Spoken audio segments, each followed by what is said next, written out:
वो भाजपा में चले जाएं, उनको मारे जाएंगे, टीएमसी में रहेंगे तो क्या करेंगे बेचारे।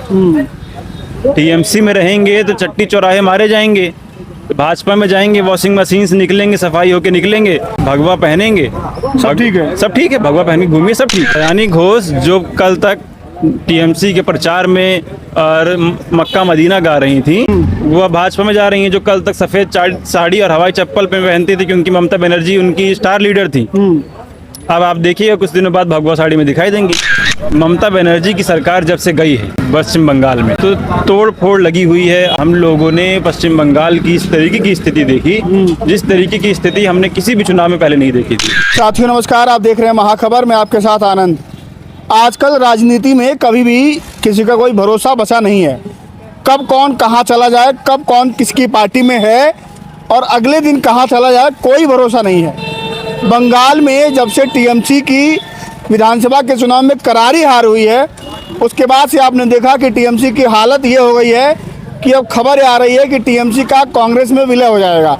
आप सोचिए कि टीएमसी के राज्यसभा सांसद हो, चाहे लोकसभा के सांसद हो, चाहे वो विधायक हो, सब लोग टीएमसी का साथ छोड़ करके कोई भाजपा में जा रहा है तो कोई अपना अलग खेमा बना रहा है। तमाम जो खबरें हैं बंगाल से आ रही हैं। ममता बनर्जी जो लगातार 3 बार वहाँ की मुख्यमंत्री रहीं, 15 साल तक उन्होंने बंगाल को चलाया। अब हालात ये हो गए हैं कि उनको खुद की अपनी पार्टी बचानी मुश्किल हो गई है। अब इस मुद्दे पर मेरे साथी पत्रकार सुमित मौजूद हैं, बातचीत करते हैं, समझते हैं कि आखिर ऐसा क्या हो गया है और भाजपा के पास ऐसा क्या है। भाजपा क्या इतनी अच्छी पार्टी है कि वहाँ पर सब लोग जाना चाहते हैं, चाहे राघव चड्ढा हो, हरभजन सिंह हो या तमाम वो आम आदमी पार्टी के सांसद या अब टीएमसी के सांसद, नेता, विधायक। आखिर बीजेपी के पास इतना क्या है, सब लोग को भाजपा चाहिए। स्वागत है भाई। देखिए बहुत बहुत शुक्रिया आनंद, मैं आपकी पूरी बात सुन रहा था। आपका जो सवाल है कि भाजपा के पास क्या है, थोड़ा ऊपर। भाजपा के पास मंत्री पद हैं देने के लिए। भाजपा पिछले 12 साल से केंद्र में सत्ता में है लमसम। भाजपा इस देश की सबसे अमीर पार्टी है। भाजपा के पास 7,000 करोड़ से ज़्यादा की संपत्ति जो कि ऑफिशियल संपत्ति है वो है। कांग्रेस ने इस देश में कम से लमसम 65-70 साल राज किया।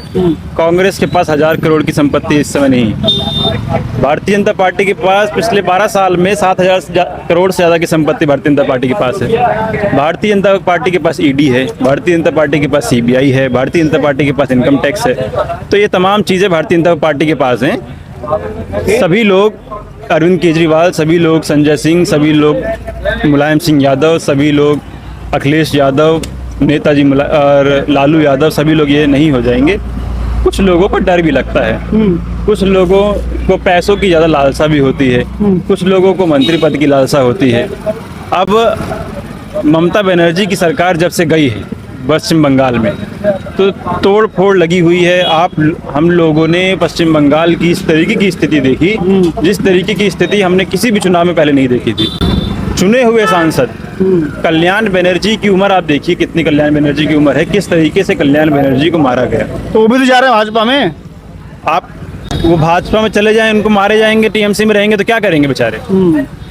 टीएमसी में रहेंगे तो चट्टी चौराहे मारे जाएंगे, भाजपा में जाएंगे वॉशिंग मशीन से निकलेंगे, सफाई होके निकलेंगे और भगवा पहनेंगे, सब ठीक है, सब ठीक है, भगवा पहन के घूमिए, सब ठीक है। सयानी घोष जो कल तक टीएमसी के प्रचार में और मक्का मदीना गा रही थी और जो है चड्ढा चड्डी बता रही थी, वो अब भाजपा में जा रही हैं। जो कल तक सफ़ेद साड़ी और हवाई चप्पल पे पहनती थी क्योंकि ममता बनर्जी उनकी स्टार लीडर थी, अब आप देखिएगा कुछ दिनों बाद भगवा साड़ी में दिखाई देंगी।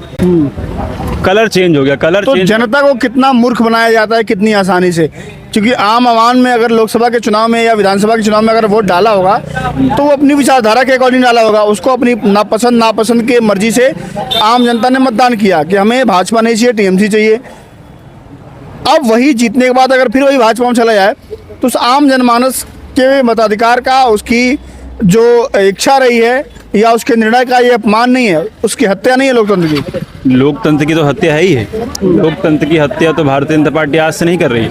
कि टीएमसी और पश्चिम बंगाल पहला उदाहरण नहीं है इस बात का। इस बात का उदाहरण ताज़ा बिहार है। बिहार में मुख्यमंत्री नीतीश कुमार थे, उनके चेहरे पर चुनाव लड़ा गया और बाद में उनको राज्यसभा भेज दिया गया और अब सम्राट चौधरी मुख्यमंत्री हो गए। महाराष्ट्र उसका उदाहरण है, इससे पहले हिमाचल प्रदेश उसका उदाहरण था, मध्य प्रदेश उसका उदाहरण है, शिवराज सिंह चौहान के नाम पे चुनाव लड़ा गया था, राजस्थान उसका उदाहरण है, कर्नाटका उसका उदाहरण है, इसके कई उदाहरण, यूपी है, यूपी उसका उदाहरण है, कई सपा से कई लोग तोड़ के ले गए। तो यह एक नई कहानी नहीं है पश्चिम बंगाल। पश्चिम बंगाल जो पुरानी कहानियां चलती चली आ रही हैं उसमें एक चैप्टर और आप लिख लीजिए। तो 27 का चुनाव यूपी में होने वाला है। आम आवाम कैसा नेता चुने कि ये दगेबाज नहीं निकलेगा, ये धोखा नहीं देगा, ये हमारे वोट का जो है अपमान नहीं करेगा? आखिर क्या देखे जनता उसमें? देखिए भगौड़ा नहीं होगा। देखिए जनता को तय करना पड़ेगा, जनता को अपने मुद्दों के साथ खड़ा होना पड़ेगा। आपके नेता कहीं भी भागते फिर उससे फर्क नहीं पड़ता। आप अपने मुद्दे पर अड़िग हैं कि नहीं अड़िगे, आप अपने नेताओं से सवाल करने में सक्षम है कि नहीं सक्षम है, आप जिंदा हैं कि नहीं है।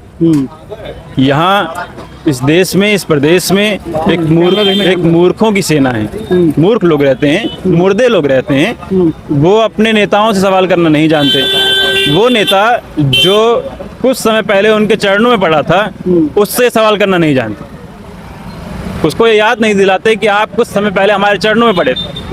उनसे ये पूछ नहीं सकते कि आप आए थे हमारे लिए, हमारे यहाँ आए थे तब आपने कहा था कि हम आपको शिक्षा देंगे, आप पूछ नहीं पा रहे, आपने कहा था कि हम आपको रोजगार देंगे।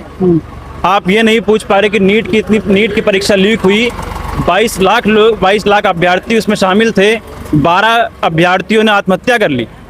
क्या जवाब है इसका धर्मेंद्र प्रधान के पास? धर्मेंद्र प्रधान ने एक लफ्ज़ उन 12 बच्चों के परिवार को लेके, उन 12 बच्चों को लेके नहीं कहा। कोई जिम्मेदारी नहीं, शिक्षा मंत्री नहीं है। क्या शिक्षा मंत्री की जिम्मेदारी नहीं है कि वो एनटीए पे सख्त एक्शन ले, उन बच्चों के परिवार के लिए कुछ करे? उन बच्चों के परिवार, अगर मान लीजिए एक ही लड़का हो, एक ही बच्चा हो, तो उनके माँ बाप क्या करेंगे? अब किस तरीके से किसान मजदूर कर्जा लेके, कई बच्चों के पिता ने कर्जा लेके इनको पढ़ने भेजा था, बच्चा पढ़ने गया, परीक्षा लीक हो गई, डिप्रेशन में आके आत्महत्या कर ली। अब आप अपना कर्जा चुकाते रहिए, सरकार से आपका कोई लेना देना नहीं। सरकार कह रही है हम हवाई जहाज से भेजेंगे, सरकार अब कह रही है कि हम हवाई जहाज से भेजेंगे, हवाई जहाज एयरफोर्स से भेजेंगे, इंडियन एयरफोर्स लेके जाएगी। अब क्या आप एक बार बताइए, या इसका मतलब सरकार ये जानती है कि ट्रांसपोर्टेशन में पेपर लीक हो रहा है? मतलब सरकार ये मान रही है कि पेपर ट्रांसपोर्टेशन में लीक हो रहा है। तो आपने क्या कार्रवाई की उन लोगों के ऊपर जो इसका ट्रांसपोर्टेशन कर रहे थे? कितनी कार्रवाई हुई, कितने लोगों पर आपने क्या कार्रवाई की? या पहली बात तो मैं इस बात को नहीं मानता हूँ कि ये बताइए कि जो हवाई जहाज से जो पेपर आएगा तो वो क्या सीधे जहाँ पर पेपर होगा डेस्क पे गिरेगा? वो पेपर जो हवाई जहाज से पेपर आएगा ना, वो भी तो किसी एयरपोर्ट पर ही आएगा ना, जहाँ पर लैंडिंग होगा, फिर वहां से भी ट्रांसपोर्ट में आएगा। हवाई जहाज से जो पेपर आएगा वो सीधे बच्चों के डेस्क पे गिरेगा। जिस डेस्क पे बच्चों को बैठ के पेपर लिखना है, डायरेक्ट उसी डेस्क पे पेपर गिरेगा, बीच में कोई नहीं आएगा। बीच में कोई आना ही नहीं है। इतना मूर्ख जिस सरकार ने लोगों को समझ रखा है जिसकी कोई हद नहीं। ठीक, तो ये तमाम मुद्दों पर बातचीत हुई। आप समझिए कि सरकार से सवाल करने वाला कोई नहीं है, और जिनको आप समझते हैं कि आज हमने इनको विधायक चुन लिया, सांसद चुन लिया, नेता चुन लिया, कल को वो कहाँ भाग जाएगा, वो भगौड़ा बन जाएगा, आपको कोई अंदाज़ा नहीं होगा। राघव चड्ढा इस देश में आता है, बड़ी बड़ी बातें करता है वो आदमी, बड़ी चिकनी चुपड़ी बातें करता है, बढ़िया आदमी है वो, सीए है, तो अपना हिसाब और बही खाता उसको पता है कि जो भी उसने गड़बड़ियाँ किया है वो भाजपा में जाकर के उसका बही खाता सही हो सकता है। आप लोग क्या सोचते हैं? मत भूलिएगा। फिलहाल के लिए नमस्कार।